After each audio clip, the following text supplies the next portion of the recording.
अस्सलामुअलैकुम। SMTV global के साथ मैं हूं आमना अनफाल। सबसे पहले शामिल करेंगे news headlines.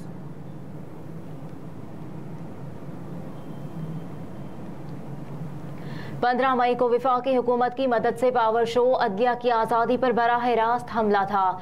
Chief justice Pakistan Umar Ata Bandial ने 32 सफ़ात पर मुश्तमिल फैसला तहरीर किया, जिसमें कहा कि 3 जजेस पर उठाए गए एतराज़ात की कानून की नज़र में कोई अहमियत नहीं। एतराज़ की दरख्वास्त अच्छी नीयत के बजाय बेंच रुकन को हिरासा करने के लिए दायर की गई। अदालत ने नोट किया, वफाकी हुकूमत ने मुख्तलिफ हथकंडे इस्तेमाल करके ताख़ीर की। वफाकी हुकूमत ने मुख्तलिफ चालों और हरबों से अदालती फैसलों में ताख़ीर की और वफाकी हुकूमत ने अदालत की बेतौकीरी की। फैसले में कहा गया है कि अदालत की बेतौकीरी का सिलसिला 1 मार्च 2023 से शुरू किया गया। 1 मार्च 2023 से कहा गया 4-3 की अक्सरियत से स्पीकर की दरख्वास्त मुस्तरद की। वफाकी हुकूमत 4 अप्रैल के फैसले को चैलेंज करने के बजाय इलेक्शन कमीशन की नजरसानी अपील के पीछे छुपी। वफाकी हुकूमत का मकसद अपनी बेअमली को जवाब देना था। इसके बाद पार्लियामेंट ने Supreme Court review of judgement and orders कानून मंजूर किया, जिसे सुप्रीम कोर्ट ने गैर आईनी करार दिया।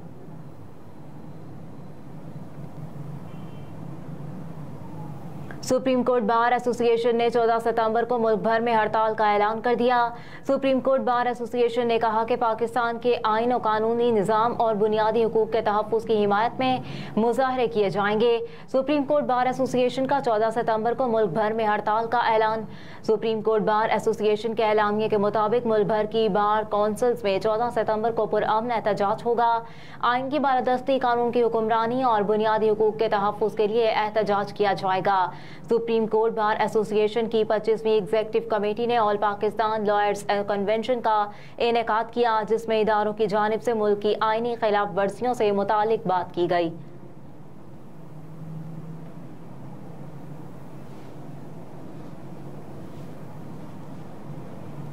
लकी मरवत में 11,000 वोल्टेज का करंट लगने से 4 अफराद जाँ बहक। ज़राए के मुताबिक वाक़या लकी मरवत के इलाके ततर खेल के करीब पेश आया। पेस्को ज़राए का बताना है कि शहबाज खेल से हयात खेल तक नई लाइन बिछाई जा रही थी, जिसके लिए चारों अफराद बिजली की 11,000 किलोवाट की लाइन पर काम कर रहे थे कि उन्हें करंट लग गया। रेस्क्यू के मुताबिक काम के दौरान ग्रिड स्टेशन से अचानक लाइन में करंट आ गया, जिससे चारों अफराद मौके पर ही जाँ बहक हो गए।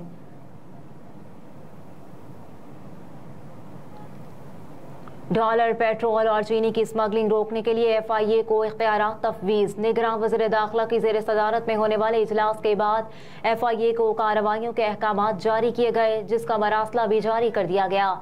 मरासले के मुताबिक अमरीकी डॉलर और दीगर गैर मुल्की करेंसी की तमाम एग्जिट और एंट्री पॉइंट्स पर FIA कार्रवाई कर सकेगी। तमाम जोनल डायरेक्टर को रोज़ाना की बुनियाद पर मुतालिका फोरम के जरिए तफसीलात हेडक्वार्टर को देने का हुक्म दिया गया, जिसके तहत FIA के तमाम जोनल डायरेक्टर्स रोजाना की बुनियाद पर सुबह 10 बजे रिपोर्ट भेजेंगे।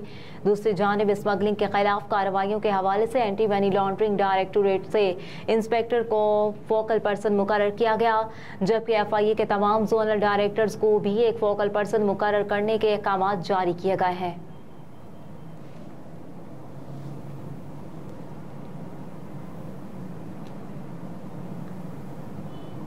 पाकिस्तान में सालाना बुनियाद पर महंगाई 26.32% हो गई। इदारा शुमारियात के मुताबिक सालाना बुनियाद पर महंगाई 26.32% हो गई है। रिपोर्ट में बताया गया है कि एक हफ्ते में टमाटर 17%, दाल मसूर 10.8, चीनी 6.7, लहसुन 4.6, गुड़ 3.6 और दाल मूंग 3.5% महंगी हुई। इसके अलावा एक हफ्ते में प्याज 3.4%, दाल चना 3.2, डीजल 6.2, LPG 5.1 और पेट्रोल 5.1% महंगा हुआ। रिपोर्ट में मजीद बताया गया कि एक हफ्ते में चिकन 3.2%, 5 लीटर कुकिंग ऑयल 1% सस्ता हुआ। रिपोर्ट के मुताबिक गुज़िश्ता एक हफ्ते में 32 अशिया की कीमतों में इजाफा और 5 की कीमतों में कमी हुई।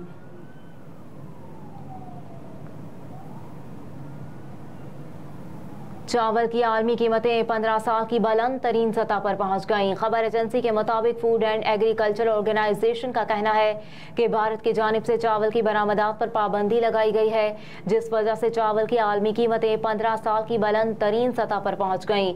FAO के मुताबिक अगस्त में चावल की कीमतों में 9.8% इजाफा हुआ। भारत की चावल की बरामदात पर पाबंदी की मुद्दत में गैर यकीनी सूरत हाल कीमतों में इजाफे का सबब बनी। FAO का बताना है कि भारत ने जुलाई में सफ़ेद चावल की बरामदात पर पाबंदी का ऐलान किया था।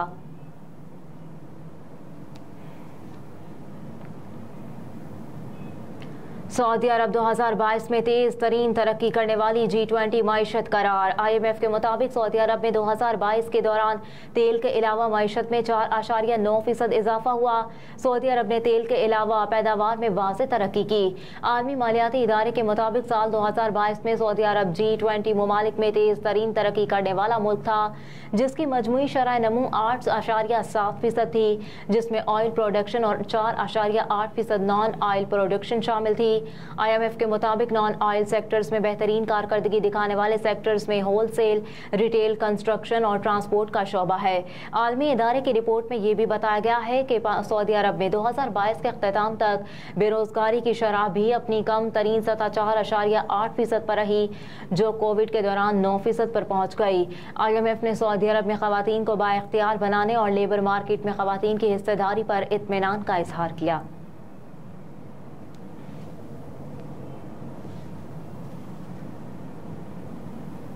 और दुबई से उड़ान भरने वाला हेलीकॉप्टर समंदर में गिरकर तबाह हो गया, पायलट लापता।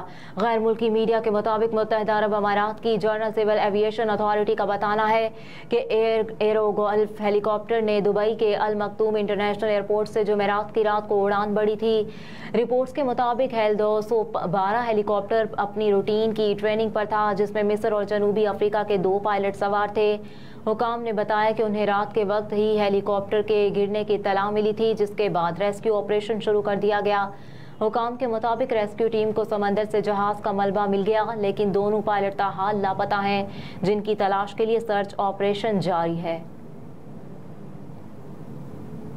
हेडलाइंस आपने जानी। न्यूज़ स्टूडियो से फिल वक्त इतना ही। आप देखते रहिए SMTV ग्लोबल।